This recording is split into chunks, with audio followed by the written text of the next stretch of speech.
Hi hello வணக்கம். Nokia தரப்புலேருந்து இப்போ புதுசாக வந்து நோக்கியா 7.2 அப்படிங்கிற ஃபோன் வந்து லான்ச் ஆயிருக்கு.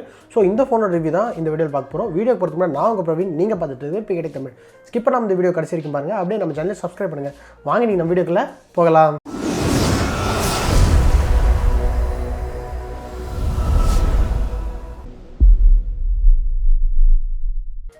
டிசைன் அண்ட் பில்டுன்னு பார்க்கல இங்கே நோக்கியா 7.2 வந்து பார்த்தீங்கன்னா ஃப்ரண்ட் அண்ட் பேக்கில் வந்து கார்னிங் Gorilla Glass 3 ப்ரொடக்ஷன் கொடுத்துருக்காங்க. ஸோ ஃப்ரண்ட் அண்ட் பேக்கில் கிளாஸ் பில்டு தான், பிளாஸ்டிக் ஃப்ரேம் வந்து கொடுத்துருக்காங்க. அது ஒரு சின்ன டவுன் சைட் சொல்லலாம். பட் ஃபோன் பார்க்கையில் ரொம்பவே சாலிடாக தான் இருக்குது. இதுக்கு அடுத்தபடியாக இந்த ஃபோனோட திக்னஸ்ன்னு பார்க்கும்போது இது வந்து 8.3 mm திக்னஸ் இருக்குது. அது மட்டும் இல்லாமல் இந்த நோக்கியா 7.2 வெயிட்னு பார்க்கையில் 180 கிராம் இருக்குது. ஓவராலாக பார்க்கும்போது டிசைன் அண்ட் பில்டுன்னு பொறுத்த வரைக்கும் ரொம்பவே சாலிடான ஒரு ஃபோன் தான் சொல்லணும்.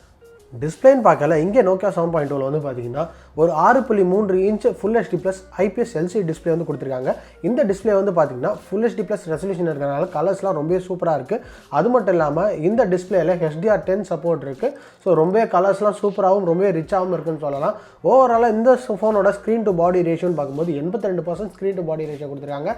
அது மட்டும் இல்லாமல் இந்த டிஸ்பிளே ப்ரொடக்ட் பண்ணுறதுக்கு வந்து கார்னிங் Gorilla Glass 3 ப்ரொடக்ஷனும் இதில் இருக்குது. ஸோ ஓவராலாக டிஸ்பிளே ரொம்ப நல்ல டிஸ்பிளே தான் சொல்லணும். பட் இங்கே வந்து AMOLED டிஸ்பிளே கொடுத்துருந்தாங்கன்னா இன்னும் சூப்பராகவே இருந்திருக்கும். பர்ஃபார்மன்ஸ்னு பார்க்கல இங்கே தான் நோக்கியா 7.2 வந்து ஒரு சின்ன டவுன் சைட் சொல்லலாம். இங்கே வந்து Snapdragon 660 ப்ராசர் வந்து கொடுத்துருக்காங்க. 14 nm பில்ட் ஆன ப்ராசர் இந்த ப்ராசர்னு சொல்லலாம்.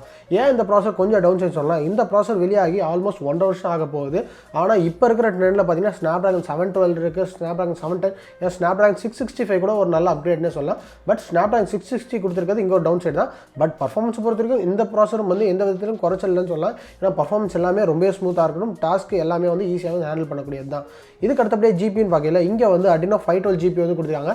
அது இப்போ இருக்கிற ஜிபியை கம்பேர் பண்ணும்போது ரொம்ப டவுன் தான் சொல்லணும். ஏன்னா கேமிங்கை பொறுத்த வரைக்கும் இப்போ இருக்கிற ப்ராசஸ் எல்லாமே தாறுமாறாக வேலை செய்யும். பட் இந்த 512 வந்து ஓரளவுக்கு எல்லா கேம்ஸும் வந்து ஆவரேஜாக ஹேண்டில் பண்ணக்கூடியது தான். கேமராக்ஸ்ன்னு பார்க்கல நோக்கியா 7.2 பின்னா ட்ரிபிள் கேமரா செட்டப் வந்து கொடுத்துருக்காங்க. பிரைமரி கேமரா வந்து பார்த்தீங்கன்னா 48 மெகாபிக்சல் சோனி IMX 586 அந்த சென்சார் வந்து யூஸ் பண்ணியிருக்காங்க. f1.8 அப்பச்சர் லென்ஸோட இங்கே கொடுத்துருக்காங்க. செகண்டரி கேமரா வந்து பார்த்தீங்கன்னா ஒரு 8 மெகாபிக்சல் அல்ட்ரா வைட் ஆங்கிள் கேமராவும், தேர்ட் கேமரா வந்து பார்த்தீங்கன்னா ஒரு 5 மெகாபிக்சல் டெப்த் சென்சார் வந்து இந்த கொடுத்துருக்காங்க. இங்கே யூஸ் பண்ணியிருக்க கேமரா லென்ஸ் எல்லாமே ஜிஎஸ் ஆப்டிக்ஸில் வந்து யூஸ் பண்ணியிருக்காங்க. ஸோ குவாலிட்டி நல்லாவே இருக்குன்னு எதிர்பார்க்கலாம். இதை தவிர்த்து செல்ஃபி சைடுன்னு பார்க்கும்போது முன்னாடி இருக்கிற அந்த வாட்டர் ட்ராப் நாச்சில் வந்து பார்த்தீங்கன்னா ஒரு 20 மெகாபிக்சல் f2.2 அப்பச்சர் சைஸில் செல்ஃபி கேமரா வந்து ப்ரொவைட் பண்ணியிருக்காங்க. இந்த கேமராவால் பார்த்தீங்கன்னா வந்து 4K 30 FPS வரைக்கும் வீடியோ ரெக்கார்ட் பண்ண முடியும்னு சொல்லியிருக்காங்க. ரேம் அண்ட் இன்டர்னல் ஸ்டோரேஜ் பார்க்கும்போது இந்த ஃபோனில் வந்து பார்த்தீங்கன்னா ஒரு 4GB RAM 64GB internal storage அப்படிங்கிற பேஸ் வேரியண்ட்டும் வருது. இதுக்கு அடுத்தபடியாக 6GB RAM 128GB internal storage அப்படிங்கிற ஹையர் வேரியண்ட்டும் இருக்குது. இதுக்கு அடுத்தபடியாக வந்து பார்த்தீங்கன்னா இந்த ஃபோனில் வந்து டூவல் நானோ சிம் ட்ரே இருக்குது. அதுக்கு அடுத்தபடியாக dedicated micro SD card support வந்து கொடுத்துருக்காங்க. 512GB வரைக்கும் மைக்ரோ SD கார்டு இதில் போட்டுக்க முடியும்னு சொல்லியிருக்காங்க. இதே மாதிரி OS எக்ஸ்பீரியன்ஸ் பார்க்கும்போது இங்கே வந்து Android 9 Pieல ரன் ஆகுது. ஸ்டாக் ஆண்ட்ராய்டுங்கிறனால இங்கே விட ஆட்ஸும் இல்லை, அதே மாதிரி பிளாட்வேர்ஸும் இதில் வந்து கிடைக்கல. கடைசியாக பேட்டரி கெப்பாசிட்டின்னு பார்க்கும்போது இந்த ஃபோனில் வந்து பார்த்தீங்கன்னா 3500 mAh பேட்டரி வந்து கொடுத்துருக்காங்க. சார்ஜ் பண்ணுறதுக்கு இங்கே Type-C சார்ஜிங் போட்டு கொடுத்துருக்காங்க. இந்த ஃபோனை சார்ஜ் பண்ணுறதுக்கு வந்து பார்த்தீங்கன்னா பாக்ஸ்லேயே வந்து 10 வாட் ஃபாஸ்ட் சார்ஜிங் சப்போர்ட் கொடுத்துருக்காங்க. இது ஒரு நல்ல விஷயம் சொல்லலாம். ஓவராலாக பார்க்கும்போது Snapdragon 660 ப்ராசஸர், அதுக்கப்புறம் வந்து ஒரு 3500 mAh பேட்டரி, இதெல்லாம் கன்சிடர் பண்ணையில் இது வந்து ஒரு நாளைக்கு வந்து அசால்ட்டாக தாங்கணும்னு சொல்லலாம். அதே மாதிரி பார்த்தீங்கன்னா இந்த ஃபோனில் வந்து AMOLED டிஸ்பிளே கொடுக்கல, ஒரு அப்டேட்டடான ப்ராசஸர் கொடுக்கல. இதெல்லாம் வந்து ஒரு சின்ன டவுன் சைட் தான்.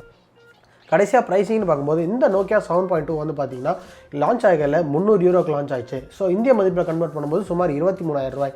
ஸோ இந்த 23,000 பார்த்தீங்கன்னா இப்போ வந்து நிறையாவே ஃபோன்ஸ் இருக்குது. உதாரணத்துக்கு சொல்லணும்னா Redmi K20 வாங்கலாம், அப்படி இல்லையா Realme XT வாங்கலாம், அப்படி இல்லைனா Vivo Z1X, இந்த மாதிரி நிறைய ஃபோன்ஸ் வந்து இப்போ மார்க்கெட்டில் அவைலபிளாக இருக்குன்னு சொல்லலாம் இதோட பெட்டர் பர்ஃபார்மன்ஸோட. பட் இதை கம்பேர் பண்ணும்போது இது வந்து ஒரு சின்ன டவுன் சைட் தான் சொல்ல முடியும். ஸோ பார்த்தீங்கன்னா ஒரு நோக்கியா பிராண்டிங் அப்படின்னு நீங்கள் கன்சிடர் பண்ணிங்கன்னா இந்த நோக்கியா 7.2 வந்து ஒரு நல்ல ஃபோன்னே சொல்லலாம். பட் மற்றபடியில் பார்த்தீங்கன்னா இந்த ப்ரைஸ் செக்மெண்ட்டுக்கு நிறையாவே சாய்ஸ் இருக்குது இப்போ உள்ள செக்மெண்ட்டில். ஸோ அவ்வளோதான் இந்த வீடியோ. இப்போ பார்த்த இந்த நோக்கியா 7.2 ரிவ்யூ வந்து உங்களுக்கு ரொம்ப பிடிச்சிருக்குன்னு நினைக்கிறேன். ஸோ இந்த ரிவ்யூ வந்து உங்களுக்கு பிடிச்சிருந்தால் லைக் பண்ணுங்கள், ஷேர் பண்ணுங்கள், கீழே கமெண்ட் செக்ஷனில் உங்களோட கருத்துக்களை மறக்காமல் சொல்லுங்கள். மேலும் இதே மாதிரி வேறு ஏதாவது டெக் நியூஸ் வந்து உங்களுக்கு தெரிஞ்சுக்கணும்னு ஆசைப்பட்டீங்கன்னா கீழே கமெண்ட் செக்ஷனில் சொல்லுங்கள். அதை நான் ரிவ்யூ பண்ணுறதுக்கு ட்ரை பண்ணுறேன். ஸோ இதே மாதிரி இன்னொரு வீடியோவில் நான் உங்களை சந்திக்கிறேன். அது வரைக்கும் பாய்.